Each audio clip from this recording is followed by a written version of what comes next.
Assalamu alaikum wa rahmatullahi wa barakatuh. Bismillahi alhamdulillah wa salatu wa salamu ala rasulillahi wa ba'du. Arab tili сабактарын улантабыз. Окуп жаткан китебибиз Дурусул лугатил арабиятил гайрин натиқина биха деген китеп. Бул китеп жалпы 23 сабактан турат. Биз болсо 9-чу сабагынын ичинде жүрөбүз. Ошол 9-чу сабакты экиге бөлгөн алиф жана ба деп. Мына бул ба экинчи бөлүгү. Негизи эле наат жана ман'ут жөнүндө окуп жатканбыз. Айнал мударрису, мугалим каякта? Мугалим каякта? Хуа фил фасли, ал класстын ичинде. Ва айнал мударрисул жадиду, мугалим сыпатын алып келип жатат да. Жана жаңы мугалим кайда? Хуа индал мудири, ал мүдүрдүн жанында. Инда сөзү бул тахта, хольфа деген сөздөрүндө эле жанында деген сөз. Бу жерде мааниси жанында. Хуа индал мудири, ал мүдүрдүн жанында. Инда мудоф, ал мудир мудоф илейхи. Айна толибул жадиду, жаңы окуучу кайда? Захаба илал мактабати, захаба кетти илал мактабати, китепканага. Ман залика рожулу тавилу, тигил узун киши ким? Аллази хараджал ана минал мадрасати, жаңылык аллази сөзү. Аллази араб тилинде алисмул маусул деп аталат. Бунун 6 сүрөтү бар. Асмаул ишарада эле сүрөттөрү бар, бунун деле 6 сүрөтү бар. Бул деле асмаул ишаралардай бардыгы белгилүү. Бул деле асмаул ишаралардай экилик сүрөтүнөн башкалары мабни, аяк өзгөрбөйт. Аллази деген ош 6-нын бирөөсү. Ман залика рожулу тавил, тигил узун киши ким? Буну эмне деп которобуз аллазини? Аллазини кыргыз тилинде ган же болбосо гы деген мүчөлөр менен которсок болот. Орус тилинде который деген сөз. Ман залика рожулу тавилу, тигил узун киши ким? Эки сүйлөмдүн ортосун байлайт да бул. Эки сүйлөмдү бири-бирине байлайт. Бул жакта хорожа деп сүйлөм башталып жатат да, ошону буга кошот.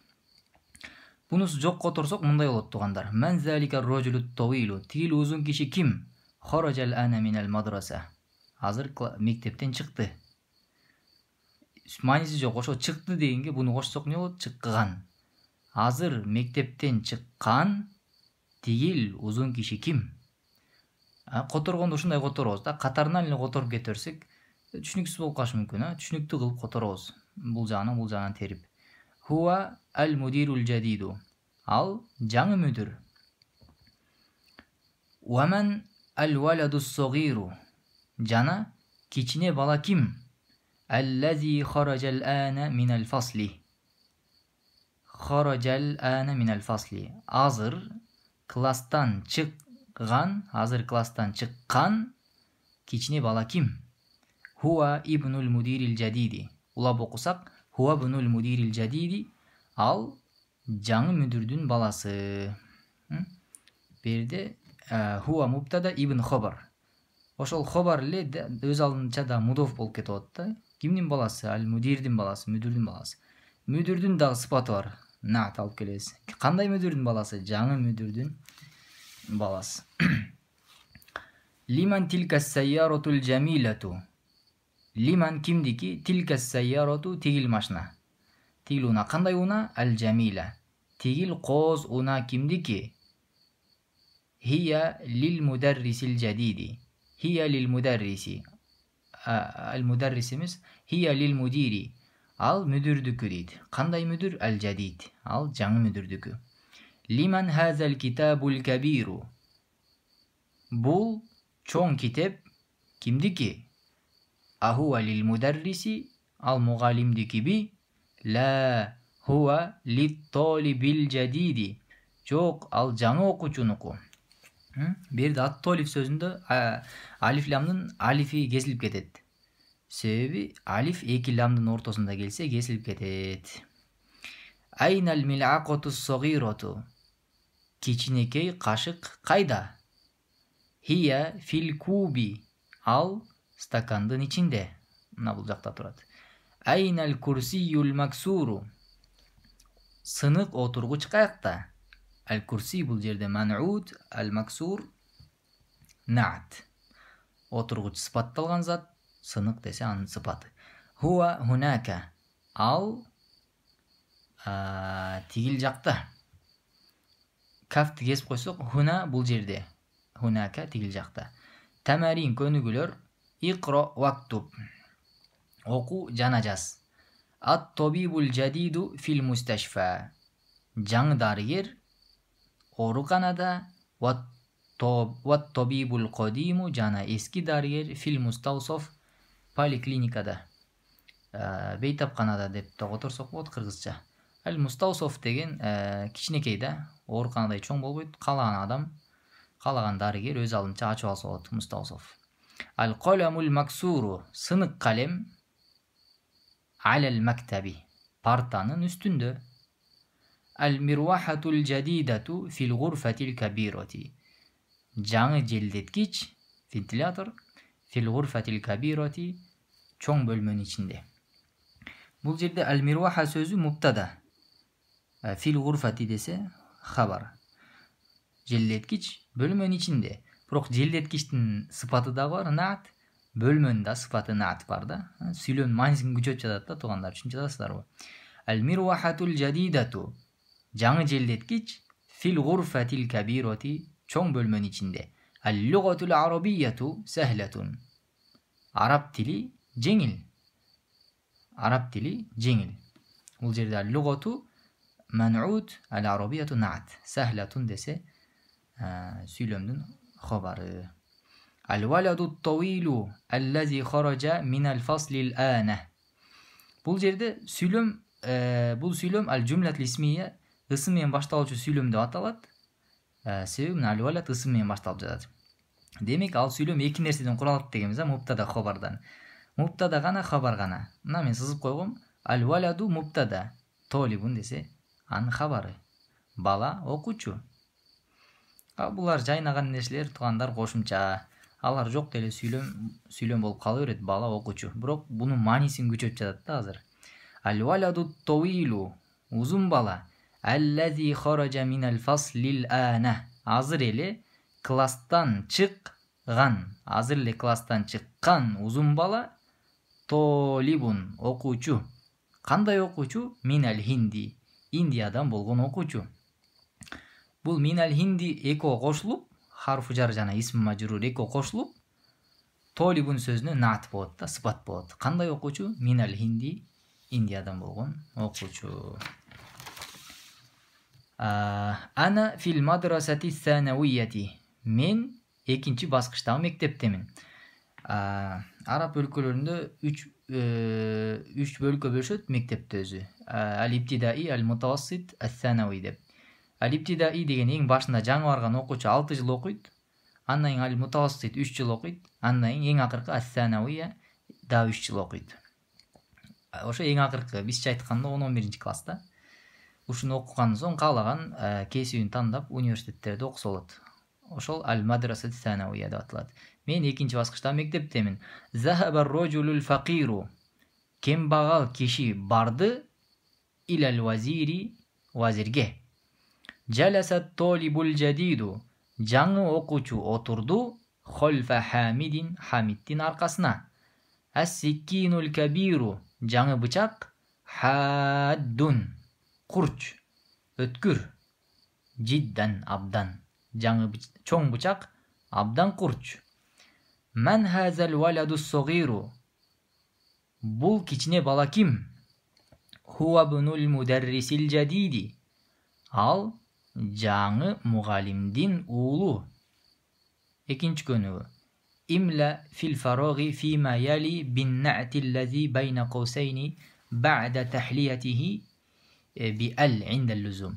Келерки бош жайларды эки кашанын ортосундагы наат менен толтур, алиф ламды коюу керек болсо кой дейт. Бул жагында алиф лам жок. Бул жагын биз алиф лам болсо алиф ламды коебуз. Түшүндүрүп айтканда, бул алдындагы ман'удты ээрчийт да наат. Бул сөз нааттар. Белгилүү болсо алиф лам коебуз, белгисиз болсо алиф лам койбойбуз деген маани. Айнал мударрису. Мен бул жерде жазып койгом. Сиздерди кыйнабайын деп, азыр ушул жерден түшүнүп алыңыздар. Айнал мударрисул жадиду. бул жерде жадид сөзүнө алиф лам кошобуз, себеби эмне? Сыпатталган зат ман'ут ал мударрис, белгилүү. Демек наат сыпатты дагы эмне кылышыбыз керек? Белгилүү кылып алып келишибиз керек. Айнал мударрисул жадиду, жаңы мугалим каякта? Ат-тажиру кабирун. Буга сыпат кылыш үчүн эмне кылышыбыз керек? Алиф лам алып келишибиз керек. Бул белгилүү, бул да белгилүү болуш керек. Ат-тажирул кабиру фис-суqi. Чоң соодагер базарда. Ана толибун, мен окуучумун. Кодимун сөзү бул ошомой эле калат. Себеби ман'ут белгисиз, наат да белгисиз болуш керек. Ана толибун кодимун, мен эски окуучумун. Жаласа толибул жадиду, мен мына окуп кеттим уже. Ал-жадид кылып алиф лам кошобуз, себеби сыпатталган зат белгилүү. Жаласа толибул жадиду, жаңы окуучу отурду. Хольфа Мухаммадин, Мухаммаддын аркасына. Манил валаду тоуилу аллази хараджал ана минал фасли. Аркасынан баштап которсок жакшы.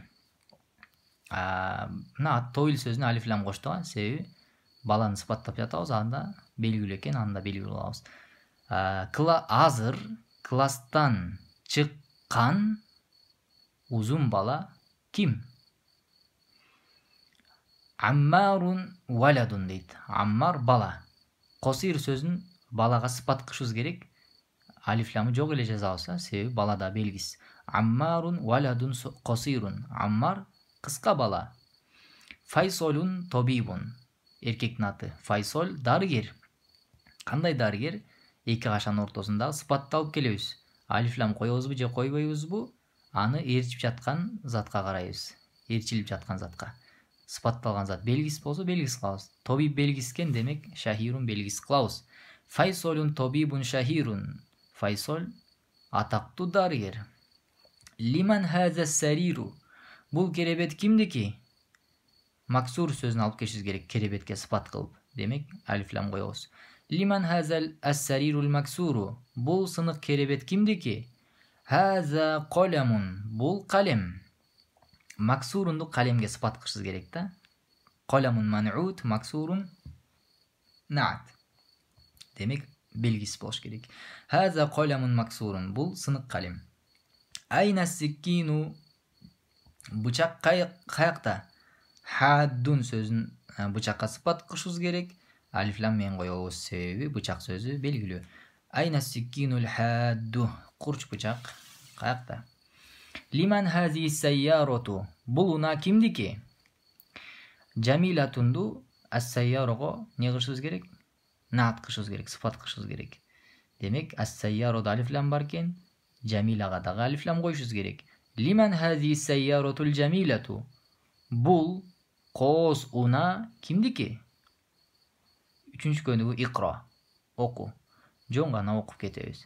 Ат-толибул лази хаража минал фасли ал-ана мин Индонезия.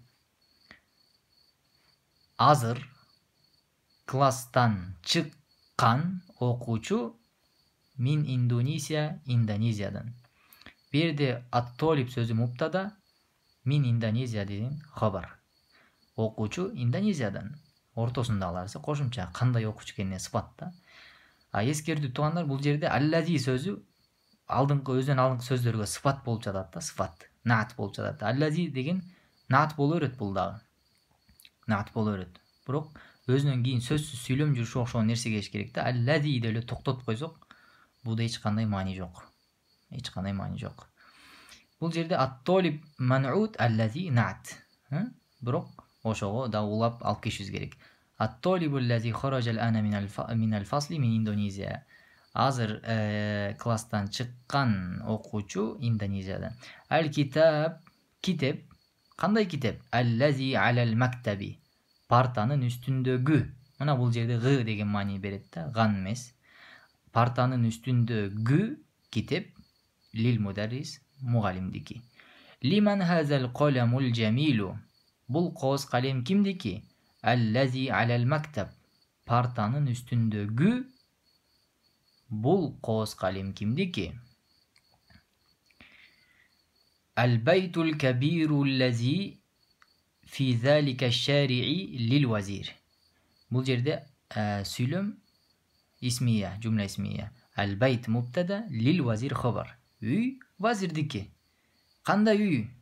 Аль-байтул кабир, чоң үй. Аллази, ошол эле байттын да экинчи сыфаты да. Сыпаттар узун болуп кете берет. Биринчи сыфат, экинчи сыфат болуп. Аль-кабир, чоң үй. Аллази, дагы сыпаттап жатат үйдү. Аллази фи залика шари'i. Тигил көчөдөгү чоң үй. Эмне болду ал үйгө? Лил вазири, вазирдики. Ас-сариру лази фи гурфати Халидин. Халиддин бөлмөсүндөгү керебет максурун, сынык. Мына бул жерде эки сызык, бул муптада хабар. Ас-сарир муптада, максур хабар. Аллази десе не? Алисмул маусул деп аталат дедик. Сарирдин сыпаты. Кандай керебет? Аллази фи гурфати Халидин. Халиддин бөлмөсүндөгү керебет. Максурун, сынык. Мына китептин аркасында бизге эмне сабакты окудук, ошону айтып жатат. Байтун жадидун. Жаңы үй. Бизде жаңы деп булдан баштайбыз, жаңы үй деп. Араб тилинде жок, үй сөзүнөн башталат. Байтун жадидун. Жаңы үй. Байтун сөзү ман'ут, сыпатталган зат. Жадидун на'т, сыпат. Бул жадид байтун сөзүн 4 нерседе ээрчийт дегенбиз, белгилүү, белгисиз, белгисиз. Домма, домма. Мужской род, мужской род. Бир үй, бир жаңы деп айтабыз да. Эки үй болсо, биягында жаңынды эки кылып айтабыз. Үйлөр болсо, жаңныда үйлөр деп айтабыз. Аны иншаллах алдыда окуйбуз. Аль-калиматул жадида, жаңы сөздөр. Жаңы сөздөр, бул сабактын жаңы сөздөрү 9-чу сабактын. Аль-мактабату, китепкана. Аль-ана деген азыр. Качан келдиң десе не дейбиз? Аль-ана, азыр. Аль-мирвахату, желдеткич, вентилятор. Аль-мустаусоф, бейтапкана. Ооруканадан кичинекей, мисалы бир айылда мустаусофтор көп болушу мүмкүн, мисалы. Аль-мусташфа деген чоң оорукана, аль-мустаусоф деген поликлиника. Аль-мадрасату санавия. Экинчи баскычтагы мектеп.